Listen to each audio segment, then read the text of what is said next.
వాక్యంలో జపన్య పుస్తకం 3వ అధ్యాయం 17వ వాక్యాన్ని మనం చదువుకుందాం. జపన్య గ్రంథం 3వ అధ్యాయం. ప్రతిరోజు మీరు అందరూ వాక్యం చదవాలని నేను కోరుకుంటా ఉన్నాను. చదివచ్చిన వాళ్ళందరూ ఒకసారి చేతెత్తారా? మాకు చదవచ్చు, లిటరేట్స్ మాకు చదవచ్చు, మేము బడికి పోతున్నాం, మాకు చదవచ్చు అన్న వాళ్ళు చేయదండి. ఓకే, మీరందరూ వాక్యాన్ని చదవాలి. ప్రతిరోజు వాక్యాన్ని చదవండి. లేదంటే ఒక బుక్ పెట్టుకొని పెద్దగా మీరేమో గ్రంథాలు చదివేయాల్సిన అవసరమే లేదు. కనీసం ఒక 10 లైన్లైనా, మీకు అర్థమైతే 4 లైన్లైనా చదువుకొని ప్రార్థన చేసుకోండి. ప్రతిరోజు మీకు చేతనైతే ఉదయం వాక్యం చదువుకోండి, రాత్రి నిద్రపోయేటప్పుడు అప్పుడు కూడా కొంచెం వాక్యం చదువుకొని నిద్రపోవడానికి ప్రయత్నం చేయండి.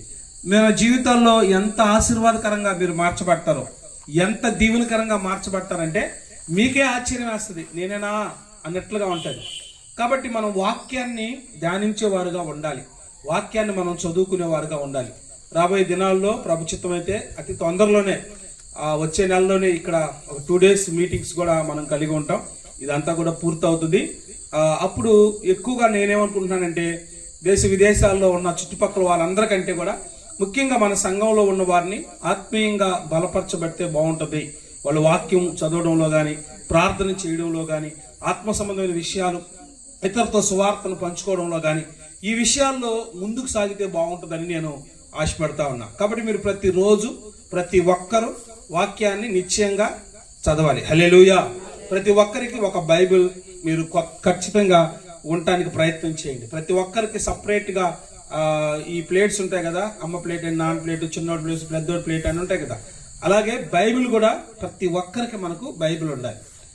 ఇది ఖచ్చితమని నేను ఏదో మీకు స్ట్రిక్ట్గా చెప్పడం కాదు, కానీ ప్రతి ఒక్కరిని దేవుని వాక్యాన్ని ఆస్వాదించాలి, మనం చదవాలి. అప్పుడే దేవుడి గురించి మనకు బాగా అర్థం అవుతుంది. చాలాసార్లు నాకు అనిపిస్తూ ఉంది, కొంతమందికి అసలు దేవుడి గురించి అర్థం కావట్లేదేమో అన్నట్లుగా అనిపిస్తూ ఉంది. అసలు దేవుడు వీళ్ళకి నిజంగానే తెలుసా? వీళ్ళు ఆరాధిస్తున్నటువంటి యేసు ప్రభు వీళ్ళకి తెలుసా? కొంతమంది అంట తెలియకుండానే దేవుణ్ణి ఆరాధిస్తున్నారంట. ఆ రోజు యేసు ప్రభు ఏమన్నాడు? ఎవరితో? 4వ అధ్యాయంలో ఏమన్నాడు? యోహాను సువార్తలో, అమ్మా మీరు తెలియని దాన్ని ఆరాధిస్తున్నారు, మేము తెలిసిన దాన్ని ఆరాధిస్తున్నాం. మీరేం చేస్తున్నారు? తెలియకుండానే ఆరాధన చేస్తున్నారు. కాబట్టి దేవుని బిడ్డలుగా దేవుని యొక్క బలము, దేవుని యొక్క శక్తిని మనం తెలుసుకొని ఆయన ఆరాధించే వ్యక్తులుగా మనం ఉండాలి. చూడండి, జపన్య గ్రంథం 3వ అధ్యాయం 17వ వాక్యంలో ఒక మాటను మనం చూస్తారా అక్కడ? నీ దేవుడైనటువంటి యెహోవా మీ మధ్య ఉన్నాడు, ఆయన శక్తిమంతుడు, ఆయన మిమ్మలను రక్షిస్తాడు. ప్రార్థన చేసుకుందాం. మమ్మల్ని మిక్కులుగా ప్రేమించిన మా తండ్రి, మీ పాదములకు వందనాలు, స్తోత్రాలు చెల్లిస్తున్నాం. వాక్యము ద్వారా మీరు మాతో మాట్లాడి మమ్మల్ని బలపరచమని యేసయ్య నామములో ప్రార్థిస్తున్నాము తండ్రి. ఆమేన్. వాక్యాన్ని మీరు బాగా వినాలి,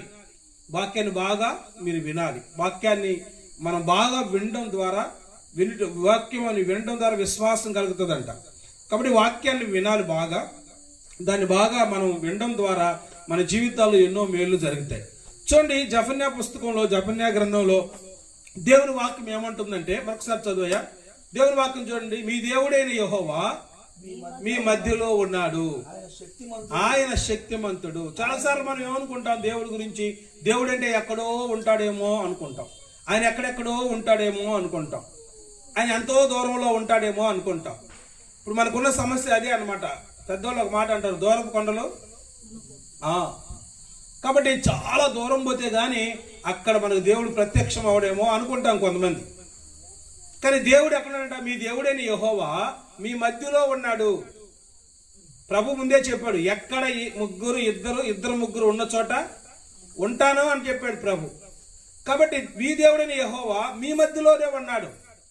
ఆయన ఎవరంటే ఆయన శక్తిమంతుడు అని వాక్యంలో ఉంది. చెప్పండి, మన దేవుడు ఎవరంట? శక్తివంతుడు, బలమైన వాడు. ఆయన బలానికి మించింది వేరే లేదు. నేను పోయిన ఆదివారం కూడా ఆ మాటలు చెప్తా వచ్చా. ఆయన చేతిలో ఏం కత్తి లేదు, బాణం లేదు, AK-47 గన్ లేదు, ఏమీ లేదు. ఎందుకంటే ఆయన శక్తిమంతుడు. ఆయన శక్తి సరిపోద్ది. ఆయన శక్తి కాకుండా ఇంకొకరి శక్తిని తెచ్చుకొని నా వల్ల కాదు, ఇంకా నువ్వు ఏదన్నా చూస్తే చూడని వేరే వాళ్ళ శక్తి మీద ఆధారపడేటువంటి దేవుడు కాదు ఈయన. మన దేవుడు ఎవరంటే, మన మధ్యలో ఉన్న దేవుడు ఎవరంట? శక్తిమంతుడు. ఒక పాట ఉంది, లోకములో ఉన్న వారి కంటే నా యేసు గొప్పవాడు. ఎవరంట మన దేవుడు? లోకంలో ఉన్న వారందరికంటే గొప్పవాడు. ఆయన శక్తిమంతుడు, ఆయన బలవంతుడు ఆయన. కాబట్టి జఫన్య గ్రంథంలో ఏముందంటే, మీ దేవుడైన యెహోవా మీ మధ్యలో ఉన్నాడు, ఆయన శక్తిమంతుడు, ఆయన మిమ్ములను రక్షిస్తాడు. యేసు ప్రభు పేరేం పేరు అంటే, ఆయన యేసు అనగానే రక్షకుడు. ఎక్కడి నుంచి రక్షిస్తాడు? మత్తయి సువార్తలో ఒక మాట ఉంది, ఆయన వారి పాపము నుండి వారిని రక్షించును గనుక ఆయన పేరు ఏం పేరు చెప్పండి? ఏం పేరు? యేసు. యేసు అంటే అర్థం ఏంటంటే రక్షించేవాడు అని అర్థం. ప్రతి ఒక్కరికి పేర్లకు అర్థాలు ఉంటాయి. ఒక ఆయన నన్ను అడిగాడు నా పేరు ఏంటని. నా పేరుకి నాకు అర్థం తెలియదు. ఆ తర్వాత ఆయన చెప్పిన తర్వాత నాకు అర్థమైంది, అమ్మో నా పేరుకి ఇంత అర్థం ఉందా అని. కాబట్టి ఒక్కొక్క పేరుకి అర్థం ఉంటుంది. చాలా మందికి చాలా రకాల పేర్లకు అర్థాలు ఉంటాయి. కానీ యేసు ప్రభు అంటే, యేసు అంటే ఏంటో కాదు, యేసు అంటే పాపముల నుండి రక్షించేవాడు, మన పాపముల నుండి రక్షించేవాడు ఆయన పేరు యేసు, రక్షకుడు. ఆయన మిమ్ములను రక్షిస్తాడు. హల్లెలూయా. మనల్ని ఎవరు రక్షిస్తారు? ఎవరు రక్షించేది? ఈ లోకంలో రక్షించేవాడు ఎవరు? ఈ రక్షకుడు ఎవరు అని చాలా మంది ఎదురు చూస్తుంటారు. రక్షణ కొరకు, రక్షించబడడం కోసం ఎదురు చూస్తూ ఉంటాడు. దేవుని వాక్యం ఏముందంటే, మీ దేవుడైన యెహోవా మీ మధ్యలో ఉన్నాడు, అతని శక్తిమంతుడు, ఆయన మిమ్ములను రక్షిస్తాడు. హల్లెలూయా. చెప్పండి హల్లెలూయా. దేవుని యొక్క వాక్యంలో మనం గమనిస్తే చూడండి, రాజుల సమూయేలు మొదటి గ్రంథం 30వ అధ్యాయం 19వ వాక్యంలో మనం చూస్తే, ఇక్కడ దావీదు ఒక ప్రార్థన చేస్తున్నాడు. ఆ మాట చదువుతారు ఎవరైనా? సమూయేలు మొదటి గ్రంథం 30వ అధ్యాయం 19వ వాక్యం చూస్తారయ్యా. Book of first Samuel chapter 30 and 19th verse చూస్తారా? కుమారులేమి కుమార్తెలేమి దేవుడు సొమ్మేమి, వారు ఎత్తుకొని పోయిన దాని అంతటిలో కొద్దిదేమి గొప్పదేమి ఏది తక్కువ కాకుండా దావీదు సమస్తమును రక్షించుకొనెను. హల్లెలూయా. దావీదు సమస్తాన్ని రక్షించుకున్నాడంట. ఓ రోజు భయంకరమైన సంభవం జరిగింది దావీదు జీవితంలో. తనకున్న ఆస్తి సంపద మొత్తం, తనకున్నటువంటి భార్యలు పిల్లలు అందరినీ శత్రువులు తీసుకొని వెళ్ళిపోయారు. దావీదుకి ఏం అర్థం కావట్లా, ఏడవడానికి కూడా శక్తి లేదు, నిరుగుండు పడిపోయింది, ఏం అర్థం కాల, ఏడవాలంటే కూడా శక్తి రావట్లా. దేవుని దగ్గర ప్రార్థన చేసుకున్నాడు. యెహోవాను బట్టి అతను ధైర్యం తెచ్చుకున్నాడు. వాక్యంలో ఉంటది. ఆ రోజు ప్రార్థన చేసుకున్నాడు, అయ్యా ఇదిగో నేను పోగొట్టుకున్న దాన్ని మరలా నేను పొందుకోగలనా అని దేవుడి దగ్గర ప్రార్థన చేసుకుంటే దేవుడు అన్నాడు, నువ్వు పొందుకుంటావు, వెళ్ళు అని చెప్పాడు. దావీదు వెళ్ళి సమస్తాన్ని ఏం చేశాడంట? రక్షించుకున్నాడు. దావీదు సమస్తాన్ని రక్షించుకున్నాడు. మన దేవుడు ఎవరంటే రక్షించేటువంటి వాడు. మన దేవుడు ఎవరంటే శిక్షించేవాడు కాదు. చాలా మంది అనుకుంటున్నారు ఆయన శిక్షించేవాడని. కానీ శిక్షించేవాడు కాదు, ఆయన రక్షకుడు. మనం రక్షించే దేవుడు ఆయన.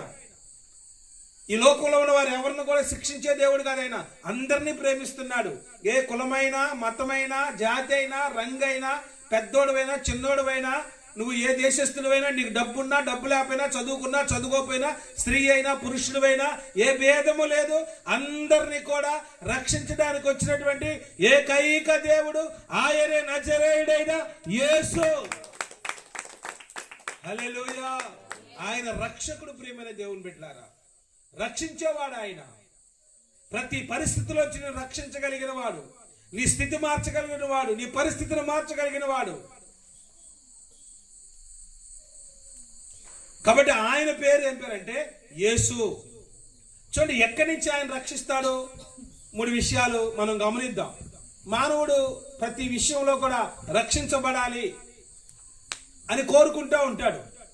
ఏ విషయాల్లో రక్షిస్తాడు చూడండి. మొదటిగా మనం చూస్తే సమూయేలు మొదటి గ్రంథం 2వ గ్రంథం 22వ అధ్యాయం 28వ వాక్యాన్ని చదువుతారా? సమూయేలు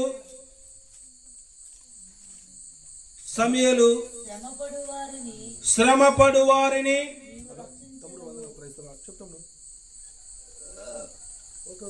వాక్యంలో ఉన్నా వస్తా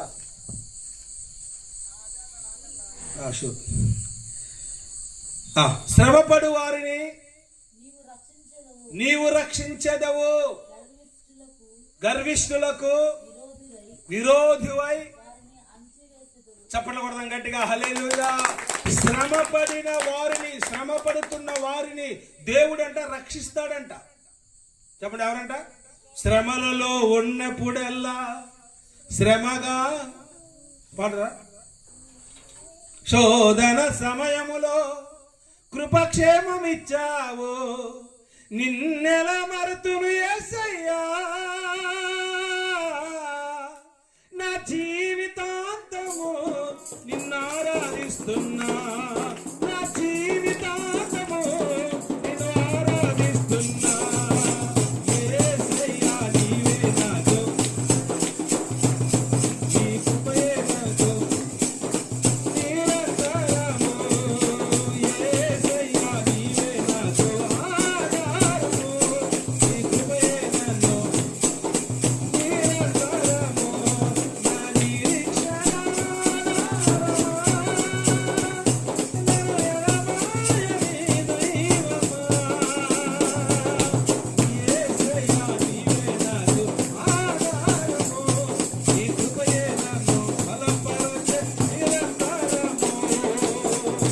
నిరీక్షణ శ్రమలో ఉన్నప్పుడు నాకు శ్రమగా మార్చబడలేదు. అది శోధన సమయంలో నేను ఇరుక్కోలేదు. దేవుని వాక్యం అంటే దేవుడంట శ్రమ పడుచున్న వారిని రక్షిస్తాడు. చాలా జాగ్రత్తగా మనం వినాలి. ఇక్కడ కూర్చున్న మనం చాలా శ్రమలు మనకు ఉండొచ్చు. ఈ వాక్యం వింటున్న వాళ్ళు కూడా శ్రమలో మనం ఉండొచ్చు. కానీ మన దేవుడు ఏం చేస్తాడంటే శ్రమల్లో నుంచి మనం విడిపిస్తాడు. మనకు శ్రమలు రావని కాదు. కొంతమంది ఏమనుకుంటారంటే యేసుప్రభు నమ్ముకున్నాం కదా, మనకి ఇంకేం శ్రమలు ఏమో రాకుండా ఉంటుంది అనుకుంటారేమో. అడ్డేం కాదు, మన మనుషులం కాబట్టి శ్రమలు వస్తాయి. మా పాస్టర్ ఒక ఆయన అనేవాడు, పెద్ద ఆయన, ఇప్పుడు లేండి, ముక్కుండే ప్రతి ఒక్కడికి పరిచయం చేస్తుంది అనేవాడు. ఏంటంట ముక్కుండే వాళ్ళందరికీ అంటే జలుబు చేస్తుంది. ముక్కుంటే జలుబు చేస్తుంది, ముక్కు లేదనుకోండి వాళ్ళకి జలుబు చేయదు. అది పెద్ద సమస్య. అంటే మనిషి అన్న వాడికి ప్రతి ఒక్కరికి శ్రమలు ఉంటాయి. కానీ దేవుడు, మన దేవుడు ఎవరంటే శ్రమలలో మనల్ని విడిచిపెట్టకుండా శ్రమలలో నుంచి మనల్ని రక్షిస్తాడు. దావీదు ఎన్నిసార్లు అంటాడు, ఆయన శ్రమల్లో ఉన్నప్పుడు ఆయన మొరపెట్టాడంట, అనేకమైన శ్రమల్లో నుంచి విడిపించాడంట. 91వ కీర్తనలో ఏమంటాడు, అతడు నన్ను ప్రేమించుచున్నాడు కనుక నేను అతన్ని తప్పించదును, అతను నా నామం ఎరిగిన వాడు కనుక నేను అతన్ని గణపరచదును, శ్రమలలో నేను అతనికి తోడయ్యుండి అతన్ని విడిపించి అతన్ని గొప్ప చేయుదును. హల్లెలూయా. శ్రమలలో నేను తోడుగా ఉంటాను. జనాలు ఎట్టుంటారు చెప్పండి, శ్రమలు వచ్చాయనుకోండి ఇంకా అడ్రస్ ఉండరు, ఆ ఏరియాలో ఉండరు. ఇతర శ్రమల్లో ఉన్నారు వీళ్ళు అనుకున్నారు అనుకోండి, ఆ ఏరియాకే వెళ్ళరు అనమాట. కానీ మన దేవుడు అలా కాదు. ఎవరైతే శ్రమల్లో ఉంటారో వాళ్ళకు తోడుగా ఉంటాడు ఆయన. హల్లెలూయా. అందరూ విడిచిపోయినా కానీ ఆయన శ్రమల్లో ఉన్నప్పుడు ఆయన తోడుగానే ఉంటాడు. దేవుని వాక్యంలో ఉందంట, శ్రమల్లో ఉన్న వారిని ఆయన రక్షిస్తారంట. ఇంకొకరు ఎవరు శిక్షిస్తారంట, వాళ్ళు ఎవరు చెప్పండి, వాళ్ళు ఎవరు? గర్విష్ఠులు. చదువమ్మా. గర్విష్ఠులకు విరోధి అయి. అబ్బా, హల్లెలూయా. గర్విష్ఠులకు విరోధి. మన దేవుడు ఎవరంట? గర్విష్ఠులకు. గర్వంగా గర్వేస్తుంటారు కొంతమంది. నాకెంత, నా బలం ఎంత, నా శక్తి ఎంత చూడు, నాకున్న తెలివితేటలు ఎంత, నాకున్న డబ్బు ఎంత, నాకున్న పదవులు ఎంత, అయినా నేను ఒక ఫోన్ చేస్తే ఎంతమంది వస్తారు అని కొంతమంది విర్రవేగుతూ ఉంటారు. గర్విష్ఠులకు ఆయన వ్యతిరేకంగా ఉంటాడు. హల్లెలూయా. గర్విష్ఠులకు ఆయన ఎవరైతే శ్రమలో ఉన్నారో వాళ్ళని రక్షిస్తాడు. ప్రియమైన దేవుని బిడ్డలారా, శ్రమ పడినటువంటి వారిని రక్షించే దేవుడు. ఏ శ్రమలో నుంచైనా మనం దేవుణ్ణి అడిగితే, ప్రభువా ఈ శ్రమల్లో నేను ఉన్నాను, ఈ శోధనలో నేను ఉన్నాను, తప్పిస్తావా, విడిపిస్తావా అంటే నా ప్రభు అంటాడు, నేను నిశ్చయముగా నేను విడిపిస్తాను. హల్లెలూయా. ఇన్ని శ్రమల్లో నుంచి కూడా విడిపిస్తావా? నాకు చాలా శ్రమలు ఉన్నాయి, చెప్పుకోవడానికి లిస్ట్ కావాలి, చాలా పెద్ద పెద్ద శ్రమలు ఉన్నాయి, ఆ శ్రమల్లో నుంచి విడిపిస్తావా అంటే నా ప్రభు అంటాడు, అది చిన్నదైనా పెద్దదైనా ఏదైనా సరే ఆయనకు అసాధ్యమైంది ఏది? ఆ పాట ఉంది కదా, ఏదైనా ఆయన చేయగలరు. ప్రియదేవుని బిడ్డలారా, ఏం పాట అండి ఇది, మారు మోగిపోయింది భారతదేశం అంతా. హల్లెలూయా. హల్లెలూయా. స్టార్ట్ అయినప్పుడు చిన్నగా స్టార్ట్ అయిందండి, మొత్తం దేశం అంతా తిప్పేస్తుంది అనమాట. హల్లెలూయా. కాబట్టి మన దేవుడు ఎవరంటే శ్రమలో మనం నుండి మనం రక్షించే దేవుడు ఆయన. శ్రమతో ఉన్నటువంటి వారు రక్షించే దేవుడు ఆయన. కాబట్టి ఈరోజు శ్రమల్లో ఉన్న వారికి గుడ్ న్యూస్ ఏంటంటే మన దేవుడు రక్షించే దేవుడు, శిక్షించేవాడు కాదు. రెండో చూద్దాం, చూడండి ఆయన ఏం చేస్తాడు. 116వ కీర్తన 6వ వాక్యం చూడండి ఒకసారి. Book of psalms 116 6th verse చదువుతారు ఎవరైనా? యెహోవా సాధువులను కాపాడువాడు, యెహోవా సాధువులను కాపాడువాడు, నేను కృంగి ఉండగా నేను కృంగి ఉండగా. ఆయన నన్ను రక్షించును. చప్పటి కొడదాం గట్టిగా, హల్లెలూయా. నేను కృంగి ఉండగా దేవుడు నన్ను రక్షిస్తాడు. మనం కృంగి ఉన్నాం అనుకోండి, మనతో ఉన్న వాళ్ళు ఏం చేస్తారు, ఇంకొక 2 గంటలు మాటలని మనం ఇంకా కృంగదల్లో చేస్తారు. ఆల్రెడీ కృంగిపోయి ఉన్నాడు అనుకోండి, బాధతో ఉన్నాడు అనుకోండి, ఇటు పోయి బలపరచాల్సింది పోయి బలపరచడం కాదు, ఇంకో 2 మాటలు చెప్పి వాడిని కృంగదీస్తాడు అనమాట. వాడేదో కొంచెం కొంచెం బాగుపడుతున్నాడు అనుకున్న సమయంలో ఇలా మాటలు విని ఇంకా కృంగిపోతాడు. ఓ రోజు యోబు తనకున్నటువంటి ఇబ్బందుల్లో ఉన్నాడు, కూర్చో ఉన్నాడు. చిలబెంగి తీసుకొని తన శరీరాన్ని గీక్కుంటా ఉన్నాడు. తనకున్న రోగం భయంకరమైన రోగం, అతనుకున్న సమస్యలు చాలా ఎక్కువ. తనకున్న బిడ్డలు చచ్చిపోయారు, ఆస్తి పోయింది, అన్నీ పోయినాయి, రోగం కూడా వచ్చింది. ఆ రోగం మామూలు రోగం కాదు, చీంగారిపోతుంది, కురుపులు భయంకరంగా ఉండే, కుక్కలు వచ్చి శరీరాన్ని నాకుతున్నాయంట. బాబా ఎంత భయంకరంగా చూడండి ఒకసారి. గీక్కోవడానికి చేతులు గోరులు లేక చిల్లపెంకి తీసుకొని గీక్కుంటున్నాడు. చూడండి ఎంత కష్టంగా ఉంటుందో చూడండి. అలాంటప్పుడు స్నేహితులు వచ్చారు, 3 ఫ్రెండ్స్. అబ్బా ఫ్రెండ్స్ వచ్చారా, రండిరా కూర్చోండిరా, చెప్పండి 4 మాటలు అంటే వాళ్ళు ఏమన్నా తెలుసా, వాళ్ళు 4 మాటలు మంచి మాటలు చెప్పలా, యోబుని ఇంకా ఎత్తి పొడిచారు. హల్లెలూయా. కానీ ఎట్లాంటి స్నేహితులు చూడండి, ఏమన్నా తెలుసా, ఒరే యోబు నిజంగానే నువ్వు భక్తి పడివేనా, అయినా నీ భక్తిగా ఉంటే నీ భక్తి నీకు ధైర్యం పుట్టించదా అన్నారు. ఆల్రెడీ కొంచెం కొంచెం ధైర్యం ఉంది అతనికి, అంటే నీకు భక్తి లేదు కాబట్టి ధైర్యపడట్లేదు అన్నారు. అయినా నువ్వు మంచోడు అయితే నువ్వు పాపం చేయకుండా ఉంటే నీకెందుకని జరుగుతుంది అన్నారు. రకరకాల మాటల ద్వారా యోబుని కృంగదీశారు. వినండి ప్రియదేవుని బిడ్డలారా, మన దేవుడు ఎవరంటే కృంగినటువంటి వారిని ఏం చేస్తారంట, ఆయన రక్షిస్తాడు. ఎన్నో మాటలు మనల్ని కృంగదీస్తాయి, ఎంతో శ్రమ మనల్ని కృంగదీస్తుంది. చెప్పాను కదా, ఒక వ్యక్తి కృంగిపోవడానికి కారణం ఏంటంటే పదే పదే పదే పదే ఓటమి ఎదురైంది అనుకోండి, పదే పదే పదే పదే నష్టం వచ్చింది అనుకోండి, పదే పదే పదే పదే అవమానాలు వచ్చాయి అనుకోండి, పదే పదే పదే పదే నిందలు వచ్చాయి అనుకోండి, ఆ వ్యక్తి ఏమవుతాడు తెలుసా, కృంగిపోతాడు. చేసిన పని 2 సార్లు చేసాం అనుకోండి, ఫెయిల్యూర్ అయిపోయాం అనుకోండి, కృంగిపోతాం. పోయిన చోటుగా వెళ్ళి పోయిన చోటుగా అవమానాలు చెందామనుకోండి, కృంగిపోతాం. ఒకే పని చేస్తున్నాం మళ్ళా ఓడిపోతా ఉన్నాం అనుకోండి, కృంగిపోతాం. హల్లెలూయా. మన దేవుడు ఏమంటే కృంగిన వారిని లేవనెత్తాడు. మొన్న కూడా చెప్పాను మీకు అబ్రహాం లింకన్ గారి గురించి. అబ్రహాం లింకన్ ఎన్నిసార్లు ఫెయిల్ అయిపోయాడు. మిస్టర్ ఫెయిల్యూర్ అనమాట ఆయన పేరు. ఏం పేరు చెప్పండి, మిస్టర్ ఫెయిల్యూర్. మా ఫ్రెండ్ ఒక ఆయన వాడు కావల్లో, ఏంది గురవయ్య బాగున్నావు అంటే, ఏం బాగు సార్ అనేవాడు. ఏం గురవయ్య అలా అంటావంటే, మన అదృష్టం 300 కిలోమీటర్లు పోతుంది సార్. ఇంకేమైతే అన్న, సార్ దురదృష్టం 600 కిలోమీటర్లు పోతుంది అనేవాడు. అంటే ఒక పని మనం చేస్తున్న పనిలో నష్టం వస్తుంది అనుకోండి, ప్రతిసారి ఓడిపోతాం అనుకోండి, ప్రతిసారి ఓడిపోతున్నాం అనుకోండి, ఏమైపోద్దంటే మనం కృంగిపోతాం. ప్రీతం బిడ్డ, 10 మందిలో మాట్లాడుతున్నాం అనుకోండి, 10 మంది ఎగతాళి చేశారు అనుకోండి, ఏమైపోతాం, కృంగిపోతాం. కాబట్టి దేవుడు ఎవరంటే కృంగిన వారిని రక్షించేవాడు ఆయన. హల్లెలూయా. అబ్రహాం లింకన్ జీవితంలో చెప్పాను కదా, మిస్టర్ ఫెయిల్యూర్ అనమాట ఆయన. అన్ని ఫెయిల్యూరే, అన్ని ఫెయిల్యూరే. నష్టజాతకుడు అంటారు కదా, అలాంటి వాడు అనమాట. కానీ మన దేవుడు ఎవరంటే నష్టజాతకుల్ని వాళ్ళ జాతకం మార్చగలిగిన వాడు ఆయన. హల్లెలూయా. వాళ్ళ తలరాత్రులు మార్చగలిగిన దేవుడు ఆయన, వాళ్ళ పరిస్థితులు మార్చగలిగిన దేవుడు ఆయన, ఏ పరిస్థితులైనా మార్చగలిగిన సమర్థుడు ఆయన. అబ్రహాం లింకన్ జీవితాన్ని ప్రపంచానికి ఆశీర్వాదకరంగా మార్చాడు. కృంగిపోయిన ఆయన్ని లేవనెత్తాడు, రక్షించాడు. ప్రియమైన దేవుని బిడ్డలారా, మన దేవుడు ఎవరంటే కృంగిన వారిని చెప్పండి ఏం చేస్తాడంటే ఆయన రక్షించువాడు, రక్షించువాడు, రక్షించువాడు.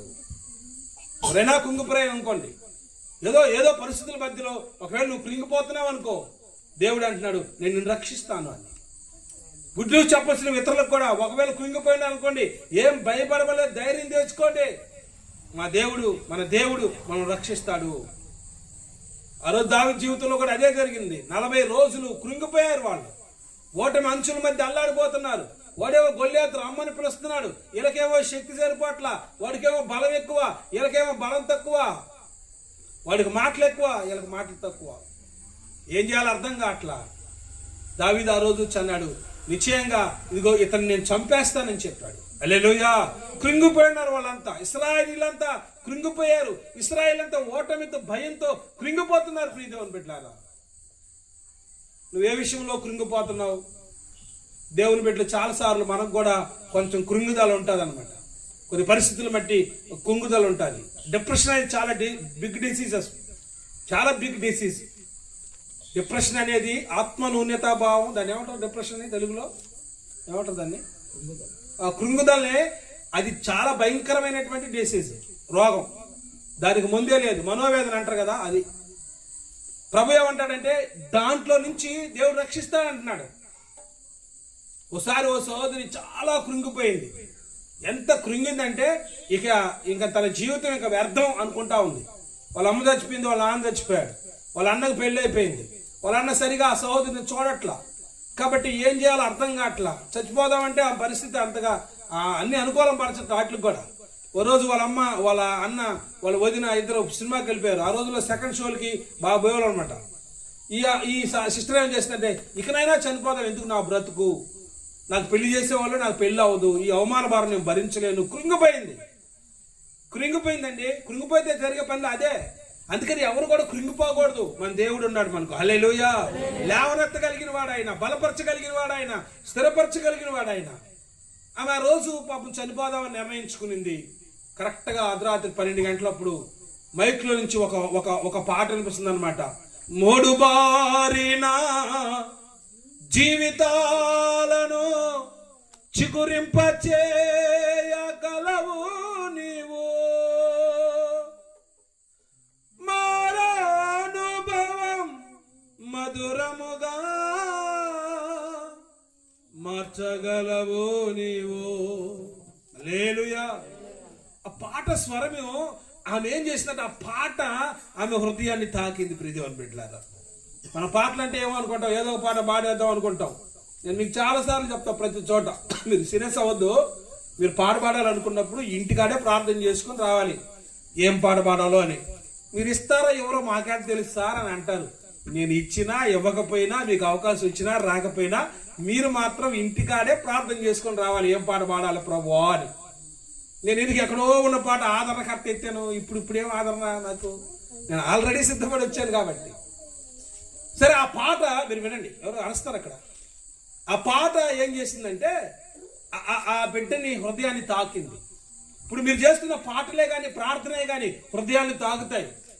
మధ్యాహ్నం మా సహోదరుడు ప్రార్థన చేశాడు, అనేక మంది హృదయాలను తాకింది. మనమేమనుకుంటాం, ప్రార్థనే కదా, వాక్యంగా నాకు ఇస్తే చంపేసిందేవాడిని అనుకుంటాం మనం.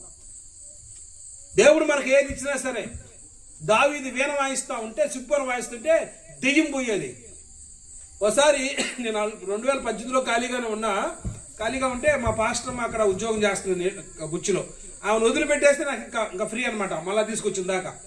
అల్లూరులో ఉన్న కొంతమంది పాస్టర్స్ అంతా కలిసి, వేరే అంక బాగాలేదు, ఆకుతోట నెల్లూరు అనుకుంటా, అంతే, ఎస్ అదే ఆకుతోట, నారాయణ ముందు కాలేజీ ముందు ఉంటుంది ఒక ఊరు. ఒక అంక బాగాలేదు, వస్తారా అంటే ఒక 5 మంది పాస్టర్లు రమ్మంటే, సరే నన్ను కూడా రమ్మంటే ఖాళీగా ఉన్నాం కదా పోయా. ఆమెకు విపరీతమైన దెయ్యం పట్టుందంట, మనకు తెలియదు. ఆమె పక్క రూమ్లో ఉంది, పాస్టర్లు అందరూ కూర్చున్నారు. సరే పాట పాడదామా అన్నారు. సరే పాట పాడదామంటే ఇంకా మైకులు లేవు, ఆర్కెస్ట్రా మైకులు, కీబోర్డు ఏం కాదు, ఇంకా మామూలుగా ఎత్తడమే. ఎత్తండి సార్ అంటే, నా స్తుతి పాత్రుడా నా యేసయ్యా అంటే ఎత్తారనమాట. ఇప్పుడు నేను ఇటు చూస్తున్నా, ఎందుకంటే డ్రమ్ ఆగట్లా. ఇప్పుడు పాటకు డ్రమ్ము ఎవరో కొట్టాలి కదా, నేను చిన్న పాస్టర్ కదా, ఎవరో కొడతారు అనుకుంటే ఎవరు కొట్టట్లా, పాపం వాళ్ళకి రాదు, ఎవరో మా ఆశ్చర్యపోతున్నారు. అవును, నేను తీసుకొని డ్రమ్ మీద నా స్థితి పాత్ర వేసిన పాటప్పుడు 2 దెబ్బలు అటు ఎడం చేత్తో ఈ చేత్తో ఒక దెబ్బ కొట్టా. నాకేం పెద్ద రాదు, లోపల దేం పరిగెత్తుకుంటూ వచ్చింది.